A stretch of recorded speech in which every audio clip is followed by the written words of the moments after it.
The late afternoon sun poured through the tall glass windows of the Riverside Cafe, illuminating polished wooden tables where Chicago's executives gathered to discuss million-dollar deals over perfectly brewed espresso. The quiet hum of conversation mixed with the soft hiss of the coffee machine, a soundtrack for ambition. At his regular corner table sat Alexander Hayes, 38 years old and already a powerful name in real estate development. As the CEO of Hayes Development Group, he was hours away from finalizing a $200 million partnership that would push his company onto the national stage. The contract in front of him, dozens of dense pages, represented months of negotiation with Meridian Investment Partners. His attorneys had reviewed every word, but Alexander liked to verify things himself. One last read before signing history. Behind the counter worked Emma Walsh, a quiet new hire in her second week. At 26, she was juggling shifts while preparing for her bar exam. Few people at the cafe knew she had just graduated top of her class from Northwestern Law School, specializing in corporate contracts. Her impressive resume was temporarily hidden behind a simple barista apron, a decision she made to care for her mother, who was recovering from cancer.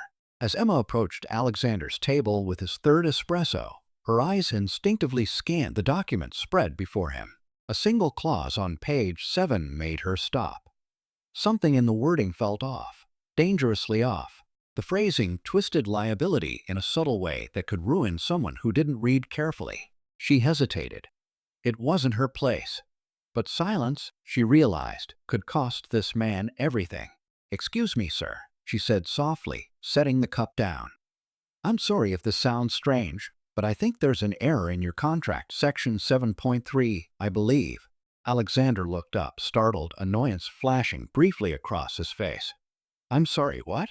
Emma flushed, but stood her ground. "The indemnity clause," she said carefully. "It transfers all liability to your company, even if the partner's actions cause the loss. That's not standard language. It could expose you completely." His expression sharpened. "And you know this because?" "I graduated from Northwestern Law 3 months ago," she admitted, gesturing at her apron. "This job is just temporary while I take care of some family matters before starting my legal career." Alexander studied her, curiosity replacing irritation. He flipped to the page she mentioned and frowned. "My legal team cleared this."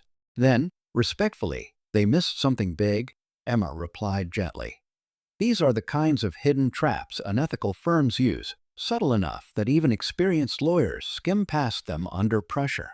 Alexander hesitated, then motioned to the empty chair across from him. "Sit. Show me." Emma read through the contract swiftly, pen tapping against the margin as she scanned. 10 minutes later, she looked up. "Mr. Hayes, this agreement heavily favors Meridian. That clause isn't the only problem. There's an exit clause that ties you down, and a non-compete that's far beyond industry norms. If you sign this, they could effectively control your company while shielding themselves from every risk." Alexander's stomach turned cold. He immediately called his head of legal. "David, check section 7.3 of the Meridian contract now." There was a long pause, then a worried voice on the other end. "Alex, we need to stop everything." "She's right. We missed some serious red flags." When the call ended, Alexander exhaled shackily. "If I'd signed this today," Emma didn't sugarcoat it. "Worst case, they could make risky decisions with your assets, lose millions, and leave you legally responsible. You'd be financing their failures." Alexander leaned back, stunned. "Why would my team miss something so obvious?" "Because complex deals create tunnel vision," Emma said softly. "Bad actors hide their traps in the 10% of text nobody questions." She paused, her tone respectful but firm. "I'm not yet licensed, so this isn't official legal advice. But please, have your attorneys review everything again."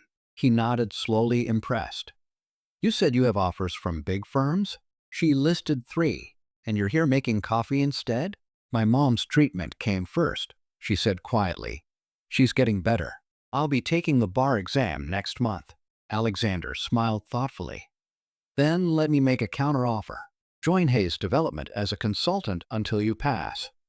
After that, full-time counsel. I need someone who looks past the surface." Emma blinked in disbelief. "You don't owe me that, Mr. Hayes." "I'm not hiring out of gratitude," he said. "I'm hiring because you did what even my top lawyers didn't. You questioned the details." Weeks later, Emma's findings completely unraveled Meridian's manipulative contract. Their lawyers withdrew once the clauses were exposed. Alexander learned that Meridian had used similar contracts to quietly take over 3 other companies in the past 5 years. Emma's quick eye had saved his company's independence and $200 million.